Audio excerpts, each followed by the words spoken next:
It's great to be last because you get to kind of put together all the themes that we've heard in the last couple of days.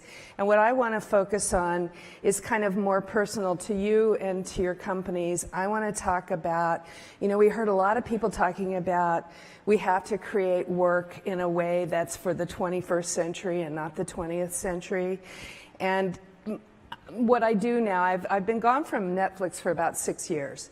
And so since I've been working with like little bitty startups and really big corporations, it's so weird. I find so many things we do at work to be like straight out of the 60s. It's just crazy stuff. So in general, I want you to think about, and I'll wrap on this again at the end, there's a whole bunch of stuff that we do because we've always done it. And we have this weird management language around it. Like we say, one of my biggest rants is the annual performance review, which I think is utter fucking waste of time. But you know why we do it? Because everybody else does it. And then when everybody else does it, we call it best practices. Like measured by who, right? So what I do in my life now is I go around talking to people about questioning the things that we do, about how we manage people, that whether or not they are actually functional anymore, I mean basically functional. Not only could we do it better, but are there a lot of things that we could throw away? So what I thought I would do today, I took my assignment very seriously, and I want to teach you a lesson. I'm not a Harvard professor, so I won't be calling on you unless you want to be. And was that cool or what, right? So my lesson's a little bit different. I want to give you a lesson in building a great company. And if you're a student, I want you to think about this as how you're going to think about your career forever. And here's the fundamental basics of what underlies my theory. First of all, unless you're a student, raise your hand if you're in the same company that you joined when you graduated from college.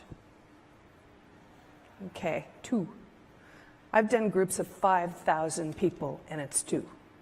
So the idea of retention and that you're going to join a firm and it's going to take care of you and your career for the rest of your life is over. And if you're running a company or you're running a team, I want you to think about ways that we can create organizations that are really effective real time. And my biggest message to you, and one of the secrets to our success at Netflix, was that we always focused on the company that we wanted to be, not the company that we are. So for those of you that heard Greg Peters this morning, that was exactly how we transitioned from one business to another business to another business, because we had enormous clarity about what the new business looked like. So here's my teaching for you. It's an exercise, and you can all do it. In 6 months, and I choose 6 months as a time frame because it's kind of polar. Like if I go to a little startup, I'm like, so when do you want this to happen? They're like, someday. And then when I go to a big corporation, it's like, it's part of our 5-year plan. Neither one of them are very good answers, and so it's hard. One of the things we don't do particularly well is put time wrappers on things. So I think a really good time wrapper is 6 months. I think we can predict 6 months out pretty well, right? In 6 months, if your team was amazing, your company, your team, amazing, and I don't mean like smidge better, and I don't mean doing more. I mean like everyone around you is like, holy shit, these guys are amazing. They pulled it off. What will be occurring then that's not occurring now? Okay? And give me all your numerals. You've got them, all those metrics. It's more revenue, it's better retention, it's newer customers, it's accelerating the technology. You all have numbers, right? Especially us tech people, we just love our numerals. So that's okay, give me all your numerals, put them in a little pile here. And then make a movie of it. And you're walking around and this team is amazing. I mean, oh my God, it's incredible. What's happening? What do you see? Are there more meetings? Are there less meetings? Are people like getting in conference rooms and having knockdown, drag-out fights on behalf of the customer and doing the right thing? Or somebody saying, God, that sounds like a stupid idea coming out of marketing. I better go find out what they're doing. What's occurring then that's not occurring now? Okay? And when I talk to CEOs, I see the little, I almost see people close their eyes and they can see their amazing company. And then you say, well, in order for those things to occur, what would people need to know how to do? So if you're in a startup or you're in a young company that's going to be successful and you can hold it in your hand, your issues are often around scaling. We talked about this, a lot of people talked about this over the conference. They're either about scale or complexity. And here's the deal with scale. I think that humans can imagine 10x. Some people maybe 50, but man, it's hard to imagine 100 unless you've seen 50. And so that's the part of your organization where sometimes it's time when you scale to bring in people that have seen stuff that you haven't seen before. Remember, the key to the scaling question is time. So was anybody with Greg Peters? And you guys are here this morning, the two of you guys? Okay. So one of the things they talked about was cloud technology. I remember at Netflix when, so here's a good Netflix story. We'd grown 30% quarter over quarter, 3 quarters in a row. Pretty impressive, right? So we come to our executive team meeting and Reed Hastings wants to do what Reed Hastings liked to do is disaster planning. Like what if it all went to hell tomorrow? So we decided that that time, just for sport, we would do like, what if it kept going? What if we kept growing 30% quarter over quarter, 3 quarters in a row? So we go, our CFO goes to the whiteboard, he does top line revenue, and he's doing that happy dance that CFOs do, like, that's a lot of money. That's Barry McCarthy, who's CFO of Spotify now, right? So he likes when those numbers look like that. So he's doing the happy dance. Ted Sarandis, head of content, looks at the numbers. And at the time, we would wistfully say, someday we'll be as big as HBO. Someday. And Ted's looking at the numbers. He's like, shit, you guys, that's next year. Like, that's a possibility. So then we're all stunned, right? Because really, that was like in our lifetime. We're like, oh my God. And our then head of product said, by the way, that's 1/3 of the US internet bandwidth. And we thought, what? How do you even think about those things in those days? So we get done with the conversation. I sit down with Neil and I said, does anybody know how to do that? He said, what? I don't know. I'm like, do we know how to do that? He's like, absolutely not. Right? So we start brainstorming, like who's moving big chunks of data? Is it eBay? Is it Amazon? Is it Google? I mean, who knows about video? Who knows about, this is a big, big problem. And we also realize it's got to be in the cloud, right? It has to happen in the cloud because we're running DVD by mail out of a data center. So we go to our data center guys and we say, hey guys, here's the problem. And they say, like all good engineers, no worries, go exec something, we got this. We'll build the cloud. And I looked at those guys and I thought, if anybody on God's earth could build us a cloud, it's you. But not in 9 months, right?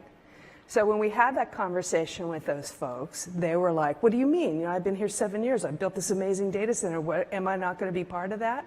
And the answer was, maybe not, right? Maybe not. So if you look at realistically where you're going to go, sometimes when you get to issues of scale or complexity, you have to work backwards and say, how do I make sure that I put together the right team of people who can do that? Because then, and only then, you look at the skills and experience of the people that you have on the team. And the reason why I want to teach you this methodology is not just that it allows you to assess the skills and experiences that you have on your team. This methodology can do a lot of things for you. Number one, you have now got clarity about the vision for your team. You can articulate it. You can tell the people that are currently working here what's going to happen in the next 6 months to a year time frame. How cool is that? Huh? You're setting the context for what you're actually going to do in a time frame with numerals, with articulation, with an idea about what you're going to need to be good at. Then you can follow up with every member of the team and decide whether or not they're the right people to do it going forward, right? So here's the scary thing I tell HR people. I say, you know how you hire somebody to do something and then they do it and then it's done. Then we all worry about what's next. Sometimes what's next is something next somewhere else. My fundamental thing at Netflix that changed my life was I decided I wanted to create a great company to be from.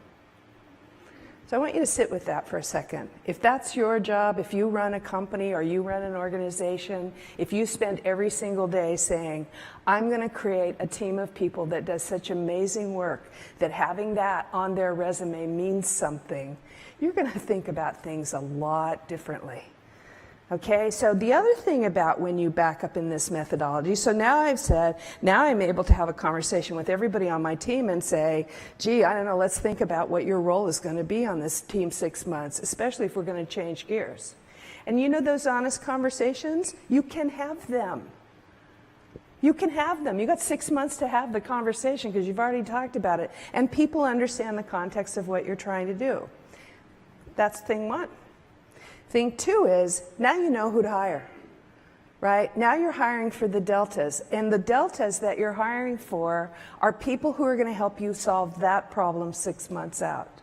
And when you look for people to solve a problem, then you'll take anybody who can help you do it. Because here's how it typically works in a company. You write a requisition to hire someone new. Okay, I know how this works. I was a recruiter. What are requisitions? What do they describe? The person that left that you didn't want to leave. The fantasy person that doesn't exist. Whatever it takes to get it approved, and then ask for two. Am I right? And then you say, when I hire that person, who do I want to hire? Someone articulate, smart, fast on their feet, good decision maker, someone just like me. Maybe me 10 years ago, because I don't really want to be threatened by the current me, right? Which is how we end up hiring like, hires like, hires like, hires like, hires like. So if you start with the problem and you work your way back to who could do it, you might hire somebody differently than you might hire before. You might even hire a woman. You might even hire a woman or a man that's sitting in front of you. So the first place we all look, those of us who manage other people, is, and this is, you guys who've done this, you know what I'm talking about. It's like, oh shit, we got this terrible problem. Man, we got to get on this. We got to put together a team. Who should run the team? What about, right? So you want to make sure that whoever that name is, you've got 5 of them. So you need to constantly be working on who are those people that can lead the teams to solve the problems that are in front of you. And then you might take somebody inside of your company and you might go, dude, we got this problem. You're actually not qualified. But you've solved a lot of problems here. You understand the company. You understand the time frame. You have a track record of delivering things. We're going to give you a chance. We're going to take a chance. Are you willing? Right? So then I can say to you, this might not work out. And the right thing for the company is to have the right person in the job, and it might not be you. But if you're willing to take the risk, I'm willing to take the risk. And that kind of honesty gives us both a better chance. Instead of 6 months later you going, well, why'd you give me the job if you didn't think I could do it? Right? Management. People get cynical when we lie to them. I worked with geeks my whole life, right? I love conferences like this. It's like I'm with my people. Engineers, software engineers, here's how they're wired. Most of you know this, but I'll put it in plain English. The world is good or bad, it's right or wrong, it's black or white, it's 0 or 1. Anything in between is bullshit. There's no such thing as nuance in the engineer brain, right? So we can tell the engineer brain an absolute fact. We're going to give it a try. Maybe you can do it. Maybe you can't do it. And so when we constantly do this, we're able to build teams that create the organizations of the future, not being able to only do what we want to do with the teams that we already have. And it doesn't mean that I don't like lifelong learning. I do. Lifelong learning might be being in a number of firms all through your career. It doesn't mean that I don't think developing people isn't a good thing to do. I do. I think it's a wonderful thing to do. I think you need to be very realistic about timeframes. So when somebody says to you early in their career, I'm in finance and I'd like to be a CFO, it's really important that you let them know it's not Thursday, okay? That there's a progression in how those progressions go. If you're early in your career, for my students in the room, remember what I said. So when you go interview for a job, what do you want to find out? What's the problem we're trying to solve? That's the only thing you need to find out in an interview. What's the problem the team's trying to solve, and what would be your role in helping to solve it? And then you want to look at solving those problems for the rest of your life. So I have an algorithm for success. This is, I say the word algorithm because it makes me sound smart. Is what you love to do, that you're extraordinarily good at doing, something we need someone to be great at. And so when somebody on your team is cranky, it could be because they finished building that amazing thing and now you'd like them to maintain it. And they're not maintainers, they're builders, and they don't want to do it anymore, but they still have a job and that's what you want them to do, so you made them do it, and so they'll stay, but they'll be cranky. Or when you find yourself coming to work and you say, if only they realized I'm a writer, they just don't care about this amazing skill I have, they might not care. Okay? So both those sides of the equation are how you think about how you pass through your career for the rest of your life, right? And then the other dimension that's really interesting that I think speaks highly to like the Me Too movement that we've talked about today is it's not just your demographics. I mean, like, I hate the word millennial. Like, you're a millennial, I was a millennial. It's called being in your 20s. What do you want? Everything. When do you want it? Now, right? And then things change, right? My son's 30. I tease him. I'm like, so what are you, a third-millennial? Do I have to call you a new name now? But as things change, as your life changes, then you have different trade-offs. So remember all the dimensions you have. You have where the person's at in their career, what the time frame is for them to acquire the skills they need to do the great job, how it is that you're accommodating the space that they have in their life, right? So those early stage startups, the reason why they tend to be populated by young people who work all the time is that young people can work all the time, right? I had this reporter call me, it wasn't Kara, who said her theory was all of the great candidates, all of the great talent in the world is flocking to the coast to live in the cities because San Francisco and New York are the coolest places to live. And all the big tech companies, it's over. Silicon Valley is over because the whole world is going to these two urban areas, right? So all reporters have a premise. This is their premise. And I said, wow, that's kind of interesting. You know, have you ever been to the Facebook campus? Have you been to the Facebook campus that is a direct replica of Mission Street in San Francisco? Oh, yeah, it's cool. Like, why do you think they're not in Mission Street in San Francisco? Because they're not cool. I'm like, no, they don't fit. They get 10,000 people. There's 10,000 people on Mission Street in San Francisco.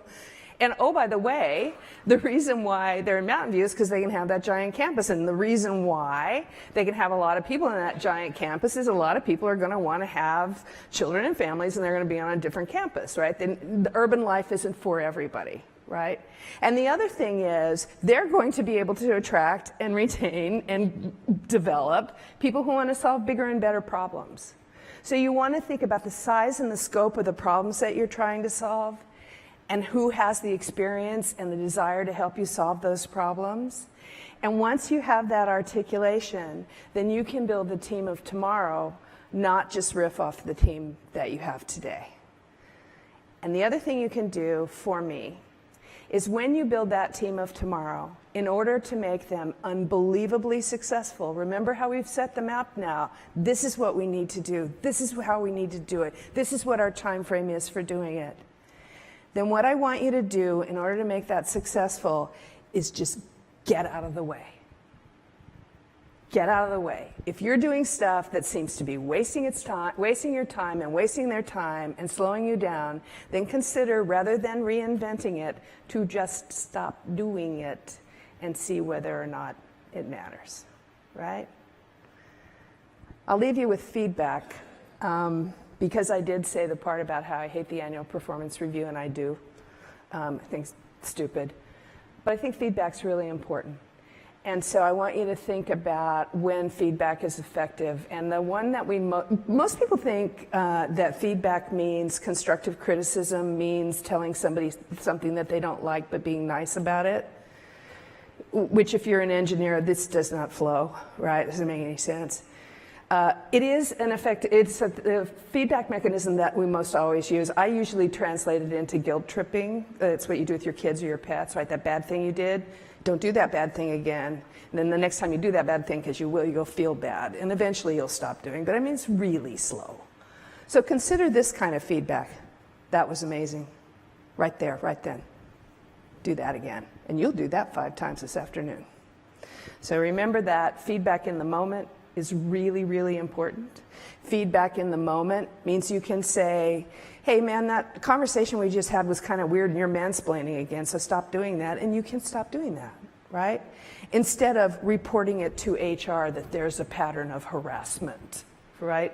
So the more we can get in people's faces, talking to each other about what we need to do to be successful, what the reality of our work is, what the time frame of what we need to get done, and how we serve the customer each and every day, then I think we're going to be able to build those amazing companies for the 21st century.